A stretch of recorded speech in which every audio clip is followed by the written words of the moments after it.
Boom. Instant impact. Excited to be back. Episode 3, baby. It's your boy, Coach Keith, hanging out with my co-host, BA from the GA. What it do, baby? Hey, man, it always feels funny when you call me BA. They called my older brother, BA in high school. Nobody really gave it to me. I was known by a totally different, nonsensical nickname. But, hey, I'm cool with running with BA. I like that. BA from the GA rolls right off the tongue. Sounds good, especially coming with that dope-ass intro we stay rolling with. No doubt, man. Let's get rocking and rolling, man. It's Instant Impact, Episode 3, National Recruiting Podcast, Videocast, whatever you want to call it. Nobody's doing it like we're doing it. Let's start off in the state of Texas, Lone Star State, Allen High School. They got a big-time wide receiver. Reminded me a little bit of Dez Bryant. Throw up the X. Bryson Green, 6'2", 200. BA, what'd you see on tape? Man, first of all, starting out hot with the player comparisons. Holy smokes, Dez Bryant, that is a tough one. But, hey, man, like Dez Bryant, not a lot of yards after the catch with this guy, right? Not going to leave you, not going to run away from you. But holy smokes, just like Dez Bryant, has no fear of catching in traffic, zero fear of catching in traffic. And I think he does a really good job of plucking the ball late, right? As when I'm a DB and I'm in trail, right? When I see your hands go up, I know the ball's coming up. So if our hands come up late, that means they've got less time to get in there and disrupt that ball. I think he high points the ball fairly well as well. But again, the separation, the twitch, those are some things left to still be desired. But I'll tell you what, plays at Allen High School. Allen High School knows a little something about, professional football players and college football players. They got 6 guys currently in the NFL, one of which Kyler Murray out there at Arizona. So, I mean, they've got some ballers now out there at Allen High School, and this kid's one of them. I think Oklahoma State got a really good player and is going to be a potentially really great player year 3 and year 4 when he gets that twitch up in him. I think that's something that they can build up and eventually get put up in him. I don't know how much they're going to be able to build up that twitch, but one thing I can tell you is this guy is going to make plays down the football field, 50-50 game. He's very physical. His compete strength at 11 feet in the air is beautiful. He's a guy that's going to win most 50-50 balls, call it 75-25 when you're talking about Bryson Green. Now, he's not a Theo Wees. He's not that lean, linear guy. He's a physical inside route runner that I think is going to absorb some contact, run away from some guys in the intermediate range, separate late and finish. Let's move along. Oklahoma State get another big-time player, Cam Smith, a 3-way guy out of Braswell High School out in Texas, 6'1", 165. Is he a receiver? Is he a corner? He's a big-time returner. BA, You cut on the film. Talk to me. What you got? Yeah, I think knowing you and knowing each other, I think we're going to differ here on what we want to play. Let's watch this guy play. I come from an offensive background, so when I watch a guy this electric with the ball in his hands, I want him to play offense. I want him to stay on that offensive side of the football. I think we can both agree that he's going to be elite in the return game when he gets to college up there at Oklahoma State. Plus speed in the open field, man. This guy absolutely burns. He can, not as much as some of these guys we're going to talk about later that are world-class track speed kind of burners, but this dude's got great play speed. You're not going to catch him. I think I saw him get caught once on film, and a dude had a nasty angle on him straight to the pylon. So that's about the only time you're going to catch him. But the primary reason I want to watch this kid play wide receiver, now the routes there's some things there to be cleaned up and worked on, but it's the positional awareness for me. This guy just knows where he's at on the field at all times. We call him Tony Toe Tap, right? Antonio Brown invented it basically, or at least the name. That ability to drag those toes late on the sideline and just have an identity of where you're at on the field. Not only that, but where that sideline is as well, where those end zones are, where those pylons are.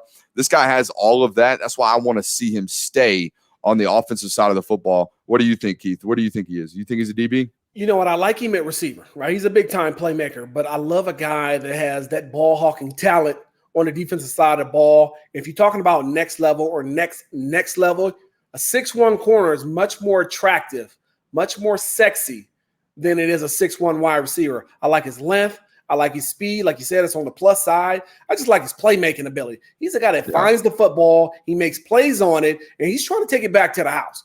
I like him as a corner. He can play safety. He can play corner. He can play in a slot.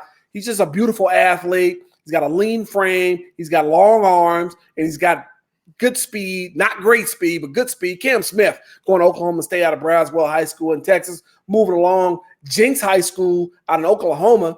They also get an Oklahoma State commitment. Logan Nobles, a 6'6", 260-pound offensive tackle. Brooks, this is your wheelhouse. What'd you see on film?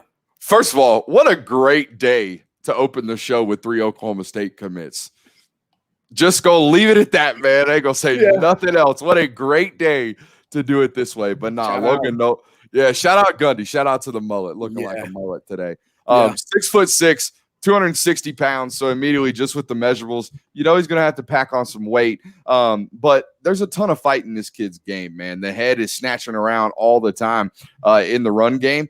That also tells me he's a bit of a leaner. But that also tells me that he's got some aggression. He wants to lean on folks. He wants to push them around. The thing that was surprising to me is he's got a really strong anchor for his weight. To be a little bit of underweight, undersized out there at the left tackle position, he doesn't get moved. When he puts his feet in the ground in the pass game, he does not. Bull rushing this kid is not the MO. You're not going to be able to run through this guy. He's got a really great anchor. And again, once the feet are planted, not moving. Plenty of athleticism on this kid, but again, you'd expect to see that from a kid who's a little bit underweight and undersized. I think in 1995, Keith, this kid ends up being a blocking tight end, but nowadays he's going to be an elite offensive tackle because that's what it's turned into, having great feet out there, being able to kick slide, and having some aggression. I like to see that this kid's got some aggression as well. No question about it. I like his length on the edge. I like his feet. I like the way he plays on balance. Love him. He's a good knee bender. Like you said, he's an anchor guy, right? When people try to bull rush him, he really sits those hips down, anchors those feet into the ground, and he's not being bull rushed into the quarterback. I didn't like his hand work. Hands are way too wide, and I know that can be cleaned up kind of as he moves along here and gets to the college level and they really work on his technique. But those hands are wide. He's losing with those wide hands. He's allowing people into his chest. And I think once he cleans that up, gets those hands inside, wins inside, he'll be much better in pass pro. And I love his pop off the ball, his quickness out of his stance. Logan Nobles, Oklahoma State. Shout out. Go ahead. I had a teammate in college that was a big, we call it aim small, miss small. Yeah, I mean, you want to keep your hands tight, aim small, miss small. Don't allow your chest. When you open up your hands like that, you open up your chest. What I used to do in practice, Keith, I would take my practice belt off and I would tie that joker's hands together, and he would go through one-on-ones with his hands tied together. Because guess what? I can't play with my hands out. My hands are tied together.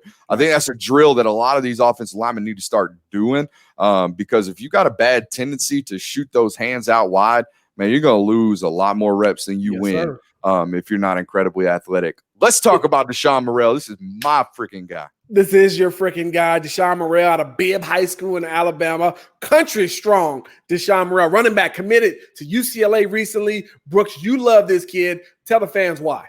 Man, it's a Bama boy, okay? If you don't know nothing about Bama, if you don't know nothing about Alabama, especially South Alabama, boy, this is a country strong kid right here. And he works on the farm. When I say he works on the farm, he legitimately works on the farm. And when he's done, when he's sitting there eating his lunch, when he's done eating his lunch, he literally squats hay bales. He literally does shrugs with 5 gallon buckets worth of horse seed. He does curls with 5 gallon buckets. He goes into the horse stalls and does dips. This kid cannot help himself when it comes to work. He's always got to be working. As for the game, man, I saw him hand clocked and hand timed at sub 4.3. Now, the play speed in the game really is about 4.42, 4.45, but he can still get up and go. And, man, he's just so damn tough. We see it from Bama kids all the time. They're just a little bit different. When I say different, they're just built different. Bama just makes them a little bit tougher out there, just a little bit harder of a work ethic. I mean, you ain't going to see nobody from Marietta, Georgia, out there baling hay, okay? You ain't going to see now. Maybe them South Georgia boys, they're a little bit different too. But, Bama kids just different. And you can see the chip on this kid's shoulder when he's running the football, okay? This was a guy in his Twitter bio, had 0 star up in his Twitter bio for the longest time because nobody really heard about him. Nobody really knew about him. Nobody's really recruiting him. UCLA went into Bama and got them an absolute stud. I love this kid in Deshaun Morrell.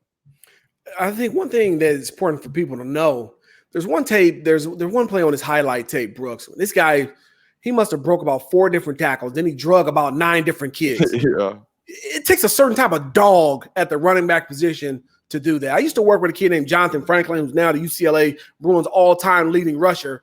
And he was one of the toughest kids I ever had a chance to coach and work with. He was the third or fourth round pick of the Green Bay Packers back in 2013. But Deshaun Morrell reminds me a lot like country strong, right? Mm-hmm. Play strength strong, right? Sometimes you can't measure that in a weight room. Really comes down to heart, determination, and desire, right? Desire to want to be great, desire to run through a tackle, desire to fight for those extra yards. That's what I see in Deshaun Morrell. I love he's got plus speed, love his cutback vision. He's got a feel to get in the back door. He's got the sudden feet to make that happen. Deshaun Morrell, UCLA Bruins, Westwood, look out. You got a country boy coming to town. Feed him the rock. Let's move along. Brecksville Broadway High School out in Ohio. They got a big-time quarterback, Joey Lavis, commits to Iowa. 6'3", 6'4", about 200 pounds. Love this kid's anticipation and accuracy. He can put the ball on the money. He can see it before it happens. He can put the ball in the second window before the receiver shows up, get his catch and run game going. Doesn't have the biggest arm in the world, but, he has the ability to put the ball on the money. A little question about his ability to process information in the pocket. Holds the ball a little long for me. Way too comfortable, 4, 5, 6 seconds in the pocket without any type of movement or letting the ball go. Yeah. Got to get that cleaned up with Kirk Ferentz and the Iowa offense. But I like this kid, Joey Lavis out of Ohio. Hey, man, if you know anything about Iowa football, he ain't going to be standing around too much. He's going to be under center, running pro style, turning his back to the defense, taking 7-step drops, hitting deep posts off the 7-step hitch. Like, he ain't going to be able to stand back there too long because half the play is going to be him running play action. So it ain't going to be a lot of that. I did see what you're talking about, though. Just looks entirely too comfortable in the pocket. In a day and age where we see guys not just completely uncomfortable in the pocket, this guy looks like he's trying to pitch a tent back there and hang out. So that stuff's going to get cleaned up. But again, I think a lot of that's going to get removed based solely off Kirk Ferentz's offense. I think what you hit on too was sneaky athletic. This dude, when he gets rolling, he can really get up and go. The arm strength's not great, but when I see a high school kid go from the far hash, throw a big boy 15 down to 12 comeback from the far hash to the near sideline, that arm's big enough, and it's a quick enough release that maybe he doesn't have a howitzer, maybe he doesn't have 98 off the mound, but what he does have is 92 with control, right? He can throw the changeup, if you will, if we're going to go full on into the metaphor of baseball pitcher. Yeah, he's not a flamethrower, but what he is ball placement, accuracy. Not a lot of walks with this kid, not a lot of misses. This is an Iowa quarterback. This is what they look like. Yeah, no question about it. And like you said, his athleticism is sneaky, right? Yeah. I'm not talking about a guy who's just moving the sticks with his legs. You talk about a guy that's going 40, 50 yards, breaking a tackle, running past people down the sideline. Sneaky, and man, it just reminds you of an Iowa quarterback. A guy just good enough to beat you and win the Big Ten with the combination of his arm, his legs, a great offensive line, a great running game, and a tough defense, right? Kirk Ferentz style football. Let's move along. We're talking Lawrence North High School out in Indiana, commits to the University of Indiana, big-time quarterback project. Donovan McCauley, there's a lot to like about this kid, but a lot to clean up, BA. What you talking about? Hey, man, ain't nothing sneaky about this kid's athleticism. Holy smokes. This is a tremendous athlete. I got it on my play sheet. He looks like a shooting guard playing quarterback, and he's taking nothing but shots. I'm talking deep shots all the time. This is a big-time playmaker. And what I mean by shooting guard is he is 6'5", right? He could play the two on the hardwood, but he's a scorer, man. He's trying to score at all times. And you know who he looks like to me, Keith? He looks like Jaden Daniels to me, a little bit taller. Jaden Daniels runs about 6'3.5" out there at Arizona State. This kid's bona fide 6'5". But that ability to move, that ability to run, and then throw bombs on the run. This dude has a massive arm. I wouldn't be surprised if he's 62, 63 yards in the air in shoulder pads on a game day on Friday night. So it's massive. The only problem is he clearly knows he's got a massive arm. Everything lower half, it's got to be cleaned up. When he's not 1, 2, 3 ball out on a quick hitch or a quick slant, everything for the lower half can get really, really loose. Ball security can get really, really loose. So you called him a project. I think that's exactly what it is. There's a lot to clean up here, but my God, what I would do if I was Indiana and I don't know their quarterback situation, I would let this kid play and let him figure it out. And by year 3, you're going to have a dude that's winning 10 games at Indiana and lighten it absolutely up. Couple of comps I have for you. I love the comp of Cam Newton, a young Cam Newton. When Cam Newton was a sophomore, I got a chance to see him in high school. He looked very similar to this. Lower half was really undisciplined, right? Off balance, poor mechanics, feet were all, he was jumping to throw the ball. There's a lot going on there. Another kid he reminds me of, a guy named Lamar. Let me think of his last name. MVP Jackson. Lamar Jackson coming out of high school in Palm Beach, Florida, West Palm Beach, looked a lot like this coming out of high school. If you look at his freshman year at Louisville, looked a lot like this. You got to remember his first game as an athlete at Louisville, his first ball was an interception. He took a reverse pass and threw an interception, I believe, against Auburn. Now, can he flick it 65 yards whenever he wants to? Absolutely. So can McCauley. Does he have elite athleticism and speed in the open field? He does. So does McCauley. Lamar about 6'3", McCauley a legit 6'5", a project at the quarterback position. If they can get his lower half under control, get him to read the field with some discipline, throw the ball on time, then use his athletic ability to extend and escape the pocket, create secondary plays, explosive plays down the football field, you're talking about a difference maker in the Indiana offense to go along with a guy like David Holloman, who's sub 4.2 in the backfield, who's also committed. So I like what they're doing.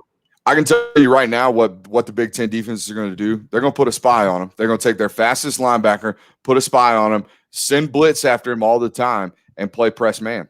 That's exactly what they're going to do. And until he figures out how to process the defenses and find the open man, find the weak link in the defense, he's going to struggle. But the great news is he's so good athletically that he'll figure it out. I really do think he will. No, I definitely think he will. Let's move along. We're talking quarterback again, 3 quarterbacks in a row. This time, a Texas Lone Star State quarterback commits to Arkansas, Lucas Coley. If that name sounds familiar to you guys, he was on the Transparent Truth 5-Star Friday show as my guest last week. He was also on Friday Night Tykes, one of the star Pop Warner players in Friday Night Tykes from years ago. Lucas Coley, the quarterback at Cornerstone Christian High School, commits to Arkansas. It's a great fit, I believe, for Arkansas and that offense and Coach Pittman. BA, what do you like about Coley? Yeah, we just compared Donovan to a shooting guard, or at least I did. This is a shortstop to me, okay? Everything is real quick. He sets his feet. I mean, and it's so important in the RPO game. When you're running that deep, heavy read and then having to pull the ball out real quick and hit balls in tight windows, how quickly can you get your feet planted again and then get the ball out? I think it looks to me a lot like a shortstop turning two, okay? That quick, get the ball in and out of my hands, get it out. I think one thing I see is that the ball placement leaves a little bit to desire, okay? Now, we talk about throwing catchable balls all the time, okay? Does it spin great? Is it nice and receptive when it hits a wide receiver's hands? That's all fine and dandy. But when live bullets start happening, do you throw a runnable ball, okay? Can a guy, as he's moving left to right, can you hit him on the correct shoulder and keep him moving in the direction that he was? When we hit those back shoulders, when we hit those wrong shoulders on especially routes like slants, digs, outs, things like that, when we hit those on the wrong shoulder, we're really eliminating that yards after the catch or run after the catch,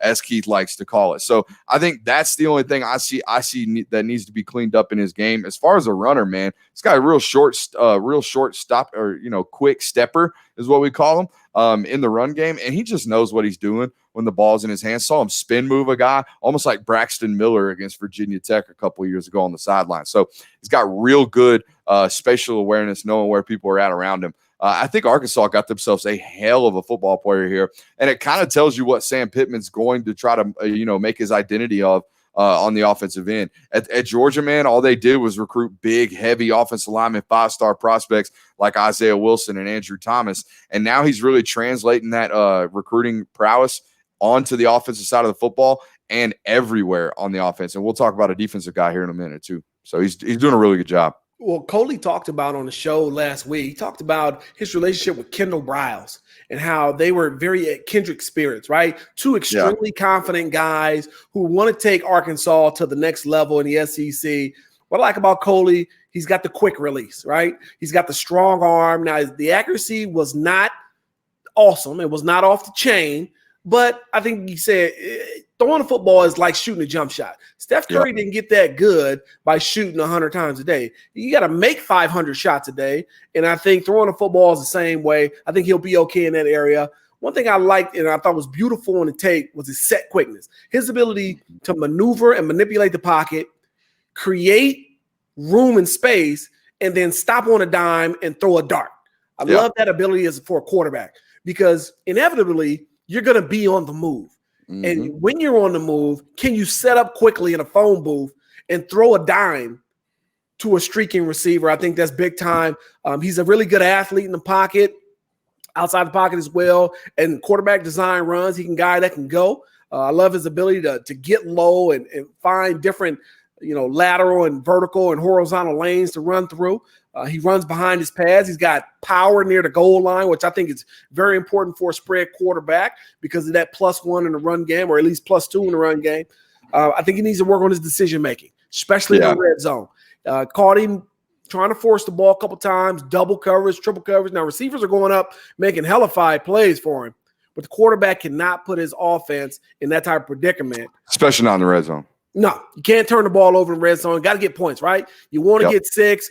You got to at least get 3. You turn the ball over, you get nothing, and turnovers leads the points to the other team. So Lucas, I know he's going to clean that up, but like you said, a very confident kid, a great kid, a lot of really good energy from him last week in the interview. I think he's going to do a great job at Arkansas. Let's move along. Running back that I really like, committed to Northwestern this past week. He's out of Michigan, Anthony Tyus III. He's talking about a 6'1", 215-pound downhill runner. Kid behind his pass, lowering the boom on defenders. I love his ability to run routes and catch the ball naturally out the backfield. He's also an explosive return guy. At 6'1", 215 pounds, last time I saw a guy do that was Todd Gurley coming out of high school. Think about that.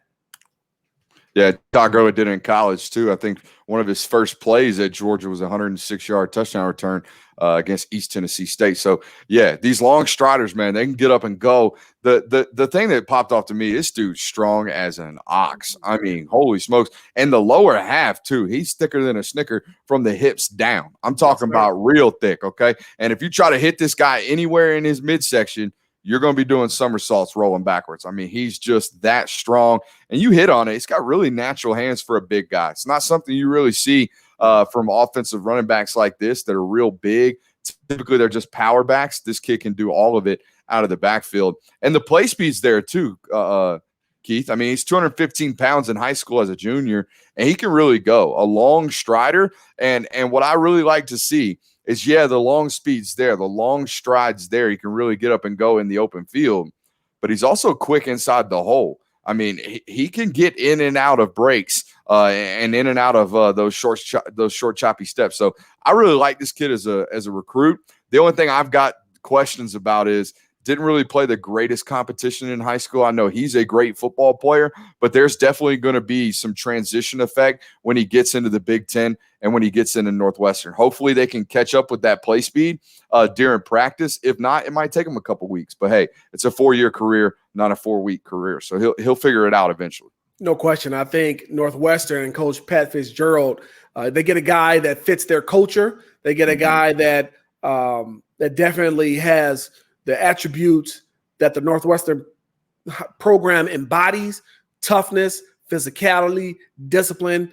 Coach Fitzgerald doing a nice job on recruiting trail. Let's move along. Jahvaree Ritzie commits to North Carolina, the big defensive end, at 6'5", 250 plus, based on your report, BA, 250 plus. You talk about this kid's awareness, where the football is and how to find it. His contact power is elite. He's got tremendous size and length. He's not as twitchy as I would like right now as an edge rusher. That's why we both think he's going to kick inside at the next level.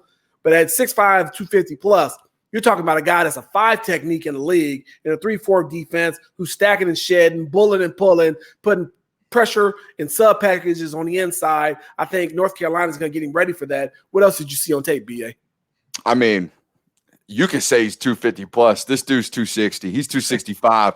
I mean, a biscuit short of 265, no doubt. I mean, this is a big big kid. But you know what I like to see about a kid that's this size, not only this size, but this type of recruit and this type of prospect, he plays with a ton of energy and effort, man. This guy is all over the field. He'll run you down 30 yards down the field. Like you mentioned, the twitch isn't exactly there, but you know, it doesn't really have to be. He's 6'5". I mean, holy smokes. He's going to go to college and play in an even front defense and play that 3 technique, and he is going to overwhelm people. This is a guy whose ceiling in the league, in the NFL, looks like, you know, 9.5 sacks from the defensive tackle position, and that right there is all pro all day. That's $15 million a year at the defensive tackle position. I think that's what the ceiling of this kid looks like. The floor is just a damn good starter early 3 technique in college. That's what Jahvaree Ritzie is to me. I don't think he's an edge rusher. I don't think he's anything like that. But, hey, if you run an odd front defense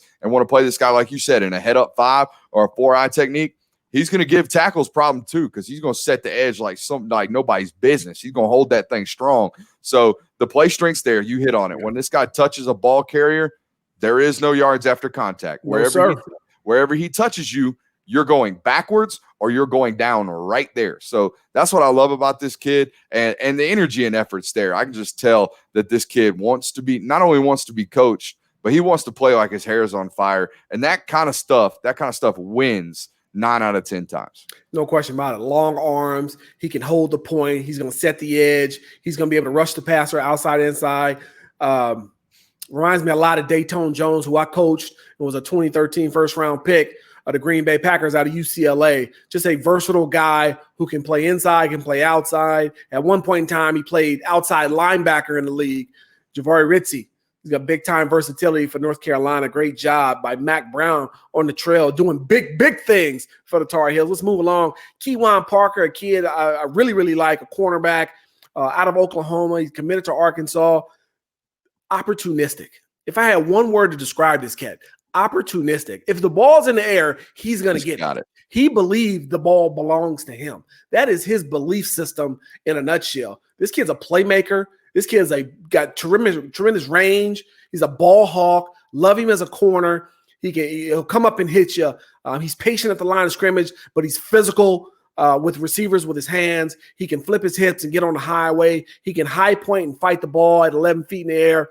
Just love his versatility inside, outside. He's only 5'10", but this kid can play. He can play all over the place. He's a ball hawk. He's got ball skills. He's a ball magnet. I love a guy that can turn over the offense and turn interception or fumble recovery into a touchdown or yards the other way. Keywan Parker, I really like him. Big time get for Arkansas. What'd you see, BA? I saw anger, right? I mean, I saw an SEC corner in the sense that when I watch you walk down at 5'10" and stick your hands in the chest of a wide receiver and flat back him like pancake style, I know you've got the huevos, if you will. I know you've got the huevos to play in the SEC out on the edge. Here's my deal. The anger, the physicality, the sheer I want to knock your block off type stuff, that to me translates into a slot corner nowadays, and here's why. You're going to have to cover tight ends in the slot nowadays, even in the SEC. End of the line tight ends, they're a thing of yesteryear. They don't play here anymore. What they do is, look, you're going to have to walk up on, I can't believe it, Rick Gilbert. All right, 6'5", 240 pounds. That dude's going to be playing in the slot this year at LSU. You're going to have to be physical enough to cover that guy, fast enough to cover, any slot receiver like a Jermaine Burton or a Demetrius Robinson that could run sub 4.4. And you're going to have to be in run support in the run game, because oftentimes the slot defender, that alley defender left free for the running back to make miss, is that slot corner. So you've got to be able to be physical in the run game. And I think Keywan Parker does all that. And I think that's why he translates into the slot. And a lot of kids nowadays, when they hear that, they're like, oh, man, coach hating on me. He wants me to play slot. No, what I want you to do is make $12.5 million a year like Kenny Moore does in Indianapolis. That's what I want you to do. I want you to rush the passer on third down when we send you on a slot blitz. I want you to come down and knock somebody's block off and run support. I want you to shut down the bubble game, because that's what it all is. RPOs, bubbles, and slants. Who do you think shuts all that stuff down nowadays? It's the slot corner. The slot corner has been more the value of the slot corner has gone up more than any position on the defense other than edge rusher in the last 5 years in NFL football. And if you want to get your money, get in there at 5'10" and be a dog like Keywan Parker. Ain't no question, man. Arkansas, Coach Pittman doing a great job on the recruiting trail. They get a big-time kid, definitely an SEC-style player, and I think he's going to pay huge dividends down the road for Arkansas and the Razorback Nation. Let's move along. A running back I really love. I think this kid is underrated nationally, undervalued by the recruiting service. A.J. Green, a running back out of Oklahoma, commits to Arkansas, 5'11", 190. And I got 2 words for you: home run hitter. This kid can hit it and get it. He'll get on the highway. He'll run away from your fastest players in the country. Very explosive in the open field. He's an amazingly strong finisher. Now, at 5'11", 190, it's not the biggest guy in the world, but it's not a small kid neither, right? No. He runs through tackles. He's not bouncing off anybody. He's running through tackles, right? At the goal line, he's got his shoulders low, and he's finishing through contact. Love his balance. He's got great hands out of the backfield. But, man, can this guy roll, man? He has so much smoke coming off those cleats when he gets into space. This guy's running away from everybody, man. Brooks, this cat is going to Arkansas. I mean, listen, Felix Jones? Yeah. Sounds like a good comp to me. That is a great comp. And here's the thing, man. Here's what I like about AJ. You know, a lot of high school backs, they see a hole, they hit the hole, and they go. This kid, I don't know anything about his offensive line other than what I saw on tape. And this guy wasn't running through truck wide, 18-wheeler size holes. This dude was getting skinny and then getting north and south. And like you said, man, you hit on all the things I got on my notes. He is a home run hitter. He is as explosive as they come. He is short and stocky. The contact balance is out of this world. But here's the thing, Keith. What do you think this guy is in a verified 100-meter dash? What do you think he runs? At first look, man, I would say this guy's a 10.6 guy. A 10.6 guy. Yeah, he's verified 10.38. Which is crazy. Yeah, he can flat out go. I mean, he can flat out go. And here's the deal. If this guy wasn't, I mean, he may be listed at 5'11", but he dang sure don't look like 5'11" on the tape. He's probably like 5'10", right? If he was 6 foot, right? If he was 6 foot 205, this is a 5-star running back. But since he's a little quote unquote undersized, it is what it is. He's going to Arkansas. But Felix Jones, man, holy smokes, that is a great comparison for this back. I mean, that's exactly what it looks like. And just stick the foot in the ground, get north and south, and absolutely fly. That's what this kid can do. I'm telling you, man, we've talked about 3 Arkansas guys tonight. I love all 3 of them. They can all ball. And you know what? It ain't going to stop up there with Sam Pittman. It might take 2 or 3 years, and I hope they give it to him because, man, he took over a dumpster fire up there. It may take a couple of years for that to finally turn around into the win column, especially in the SEC West, but it's going to come around eventually because the dude can flat out recruit because, man, when he comes into a room, he lights it up. So I love what Arkansas is doing. I love what the Pitt boss is doing up there. No doubt. A.J. Green, I think he's going to pay, he's going to be a guy that's going to help carry that program. You talk about him in the backfield with a Lucas Coley, some of the big-time receivers that they got coming in. Arkansas on the trail, lighting things up. Let's move along. Want to get to Hawaii really quickly. A little bit of an odd commitment, if there's such a thing, right? If there's such a thing as an odd commitment, you talk about a Hawaiian offensive tackle, kid from Hawaii, 6'5", 270 pounds, Austin Kaihu, and he commits to Syracuse. Yeah, which is literally about 5,000 miles away.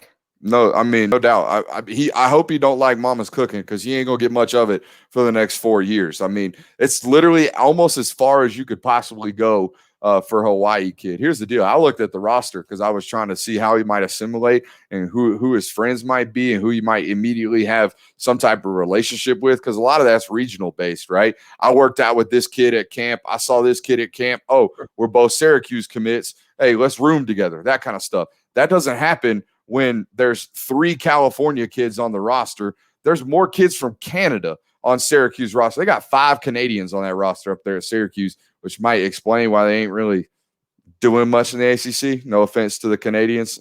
They don't take much offense to anything. I'm sure they'll tell me I'm sorry for that comment. But anyways, not a lot of West Coast presence on that Syracuse roster, okay? As far as the player, I think the feet are relatively good. Not great. They're relatively good. In the run game, they're not great. He gets too thin.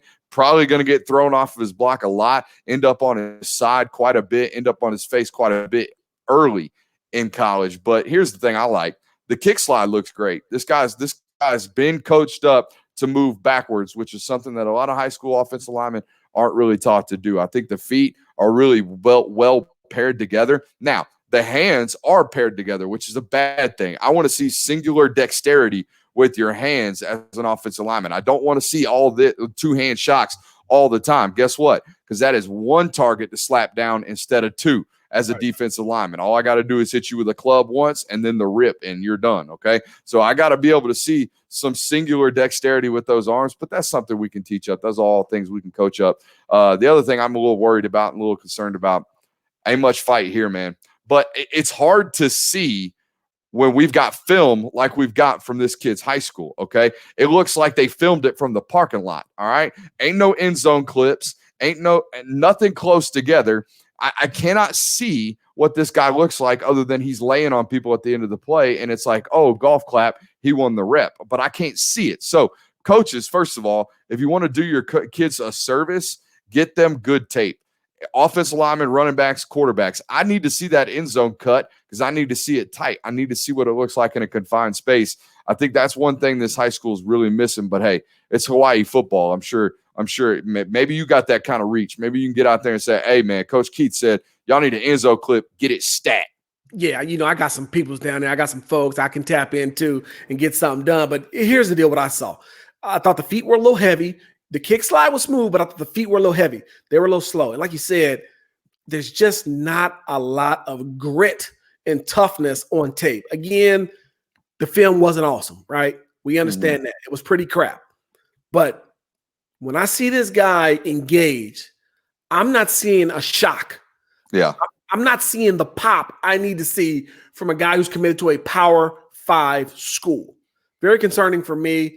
I think he's got a long ways to go. It's a bet on measurables, Keith. That's all it is. It is a bet on measurables. He's 6'5", 280, and got Polynesian background, so I guarantee he's got some great genes, and he's going to be strong. But, yeah, if you ain't got no fight in you, ain't got no dog in you, you can't play Power 5 tackle. It is a bet on measurables. And a lot of times, those bet on measurables is how coaches get fired, right? Yep. Betting on these measurables instead of betting on some heart would catch you in the unemployment line. So a lot to be concerned about for me. You can't sit here and tell me they couldn't find some 6'5" kid from Brooklyn with some dog in him. Ain't no question. I guarantee they could have found one. He got to be laying around there somewhere. I got some solutions right here in my database for him. Syracuse, holla at your boy. So always selling. Yeah, always selling, man. Let's move along. We're gonna wrap this baby up with our I guess it was our MOP, our most outstanding prospect. We're gonna take it to the left coast. The best coast. Come on, BA from the GA, man. Listen, now, I understand that sometimes the recruiting services, they can overrate the California prospects. Sometimes California 5 stars are more like South Georgia 3 stars, South Florida 4 stars, but this ain't one of them. This dude right here, we're talking Troy Franklin out of Menlo Atherton, Northern California, is a dude. He's a dude amongst dudes. Now, I know Rivals, Scout, whoever else is out there, 24/7, they got him ranked 4 stars. I'm going to tell you right now, this ain't no 4-star. Don't no 4-star look like this. And at 6'2", 170, with that type of catch radius, that type of top-end speed, and the ability to sink his hips, get in and out of breaks and cuts, change direction on a dime, and leave you sniffing for daisies? No. This dude right here is real deal. Troy Franklin commits to Oregon. They get the #1 wide receiver in the country. And I know some people got him #2. Nah, I'm not buying. #1 wide receiver in the country. Unbelievable acrobats in the air. Tremendous body control. Big-time length. Unbelievable ball skills. Great spatial awareness. I mean, he has everything you want at the wide receiver position. He has size. He has speed. He has length. He has great feet and change of direction. He's got unbelievable body control, concentration, and ball skills. This is what a 5-star prospect looks like. He'll be an All-American. He's a mixture of Devontae Smith at Alabama and Jerry Jeudy, who just left. Special prospect, BA. Yeah, I mean, you gave all the scouting evaluation of me, even gave him a player comp. So here's what I'll tell you that I saw on the film that you might not have hit on. And I know you know him personally, so you'll attest to this. Man, whenever the word swag popped up like 10 years ago, I feel like it just people started saying it all over the place. The person that invented the word, he invented it for Troy Franklin. No doubt. This dude has swag. I mean, he is a smooth strider. And I guarantee you that this kid walks around with a smile on his face every single day when he comes into the facility because he just can't help but to have fun. It's what it looks like on tape. Just still looks like I guarantee he was roasting kids when he was 9 years old on the football field, and he's still doing it to this day, and he's still on tape. Looks to me like he's playing the game with that kind of love and passion that he had when he first found the sport. And to me, you cannot put a price on that. You absolutely can't, because too often when you get into the college game, it's going to feel like a job. To me, it doesn't look like it's ever going to look like a job or feel like a job to this kid, and that's invaluable. You hit on all the other stuff, the ball skills, the spatial awareness, the yards after the catch, the ability to walk away from people, the 6'2", the 170 pounds with a frame to go up to 190, maybe even 200 if you get them into a real weight program like they got up there at Oregon. I mean, holy smokes, I'm with you. Damn the 5-star. Give him the 6th. Let's just make him the number 1 wide receiver in the country. I'm down with it since you are, Keith. You the boss. No, listen, man, he's just big time. And like I said, I know Troy personally. He's a great kid, and he's just abnormal with the things that he can do at that size. Yeah. Right? I got a 9-year-old son who's got these 5'3" at 9 years old. It's freaky, right? I got a 6-foot wife who's a former basketball and volleyball player. And what we work on is his ability to change directions with sudden feet by sinking those hips, dropping that chest, and sticking that foot in the ground. Troy Franklin has that. It's natural. It's explosive. It's beautiful. Coach Cristobal blowing up the trail, dominating the West Coast recruiting, and nationally has become an unbelievable brand. Oregon has, and Cristobal and staff are doing a great job of really bringing in elite prospects nationally to Eugene. So big time get for the Oregon Ducks, and they're faithful. And Troy Franklin, man, he's as good as you're going to get on the high school level this year as a wide receiver, bar none. Yeah. That's my call, and I'm sticking with it. I mean, I like Maliki Motaveo as well, that they signed, or committed to him just a couple weeks ago. And two kind of very similar players at different positions, right? Maliki at almost 6'7", it looks like, is just as athletically freakish as AJ is, Troy is at the wide receiver position as well. So both a little taller than you would expect when you watch their tape. And that just tells me that they're freaks. That's all they are. They're freakish athletes that can flat out go. And that's what Pac-12 football is. And that's what Oregon is. So, you hit on it. Holy crap, Mario Cristobal. What you're doing this year at the wide receiver and tight end position, and what I don't think enough people have talked about it. Maybe they did. What they did last year at the inside linebacker position to sign Noah Sewell and Justin Flo. Justin Flo is the best linebacker prospect I've evaluated ever. I mean, since Reuben Foster. That's what it looked like to me. It looked like Reuben Foster playing West Coast football. That's what it looked like. And holy smokes, man, I cannot wait to watch Justin Flo play this year. And I can't wait to see what Cristobal and those folks do with Noah Sewell. I mean, my God. Noah Sewell's a freak show. There's no question about it. Listen, Oregon, in terms of their skill recruiting, Maliki, Troy, Kyron, Hudson-Ware, Hudson, excuse me. Now Xavier Worthy might be coming to the fold. Taz Thompson is the quarterback. That's an elite crop. Crop. Reminded me a lot of USC in the early 2000s, late 90s under Pete Carroll. You better watch out. We got a question here, Brooks, for one of our viewers. What do we think about J.C. Latham committing to Bama? Brooks, I know you love this kid. Yeah, for multiple reasons. Go with it. Yeah. So Latham is a kid who they've just now convinced that he's a left tackle. Okay. Latham, for the longest time, thought he was Raekwon Davis. All right. And you know what? He's he's gifted enough to do that. But here's the deal. Here was the selling point. Look, man, you could be a 3rd-round draft pick and go to Alabama and play for like Raekwon Davis and play defensive tackle. Or you could be a 1st-round draft pick at left tackle. Look, man, there's 3 tackles in this 2021 class that are absolute athletic freaks. Tommy Brockemeyer out there from Texas. Nasty, and got a whole family full of nasty ones. Okay. His brother plays center too. He's freakish. All right. Amarius Mims here in South Georgia at Bleckley County. He pushes 6'7", almost 6'8", 315 pounds, and he plays halfback, okay, on the goal line. All right. Does pull and lead block and that kind of stuff. And then you got JC Latham. All freakish athletes, all going to battle it out for that number one tackle spot. So, yeah, and I mean, like Cody's talking about here in the comments, they might land Tommy Brockemeyer too. So it's going to be nasty at Alabama, and that's what it is. Isn't it always? I mean, yeah, that's what I'm saying. That's what it is. Yeah, right. You listen, Latham, Brockemeyer, if they get Tommy, they probably get James, right? So you're talking about a 21 class of O-line commits from Alabama that's could be generational. I got one for you since we're going with the Brockemeyer boys. James Brockemeyer, he is Ryan Kelly. Okay, that's what he is. If you remember what Ryan Kelly looked like coming out of high school, a little bit light. Okay, Ryan Kelly showed up at Alabama at about 265. Okay, played tackle early, kicked into center, and next thing you know, he's an Outland Trophy winner and a first-round draft pick. Right. I haven't seen technique and that kind of tech at the center position like Brockemeyer out there at Texas. So it is nuts, man. And guess what? He's 6'3", and that's why he's not a 4 or 5 star kid. But I'm taking him every single day of the week, and not just because his brother's Tommy Brockemeyer.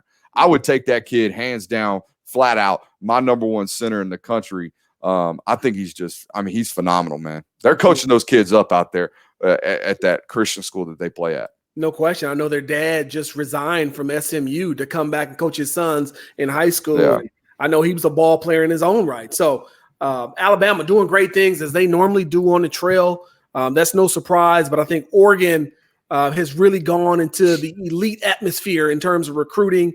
And Coach Cristobal has really put himself on, I think, 1A top shelf, upper echelon of head coaches in recruiting. You're talking about Dabo. You're talking about Saban. You're talking about Ryan Day. You're talking about Kirby. Yeah, I was about to say, I'm about to reach through this camera and smack you saying Ryan Day's name before Kirby Smart. I get it. It's Ohio State, but hey, I could be the head coach at Ohio State and recruit. I mean, good God, go walk into the horseshoe up there, whatever they call it. I mean, good holy smokes. Cristobal stepping it up out there at Oregon. They haven't recruited like this ever. I mean, Chip Kelly won off scheme when nobody knew what the spread and playing fast pace was. Now everybody does it. Look what happens when everybody does it and everyone's caught up to you. The game schematically is caught up to you, and you still can't recruit. You go 2-10 at UCLA. So yeah, Cristobal's doing it, man. It's all about the Jimmies and Joes, not necessarily about the X's and O's, unless you invented the X's and the O's and nobody's caught up with you yet. Then you can do that kind of stuff. But nah, man, it's all about recruiting, and Cristobal's whooping ass on the trail. No, it really is. You listen, Mac Brown, you got to give Mac Brown some love. He's doing a heck of a job over there in North Carolina. So a lot of coaches, and the elite ones are bringing in this elite talent, and that's going to be the difference making part of their program kind of as they move forward here in the late off season, moving into the summer, going into the fall. And I think it's only going to get a bigger and bigger disparity just in terms of elite recruiting, right? Elite recruiting, there's about 10 schools and everybody else is back with distance. So anyway, that's going to wrap up episode 3 of Instant Impact. Oh, BA, Instant Impact is serious. The #1 high school football podcast, videocast. Ain't nobody doing it like us. Say it ain't so. Come on, man. Say it ain't so. Come on, man. We got something special over here. We got something special, man. Tap back in with us next week. We're going to have all the latest commits. We actually got 13 more guys to talk about, but we're going to do it on another day. BA's in GA. He's got to get to the sack. And I got to get me some food. Chick-fil-A, where you at? BA, appreciate you for jumping on. My co-host here on the Instant Impact. We'll see y'all next time. Deuces.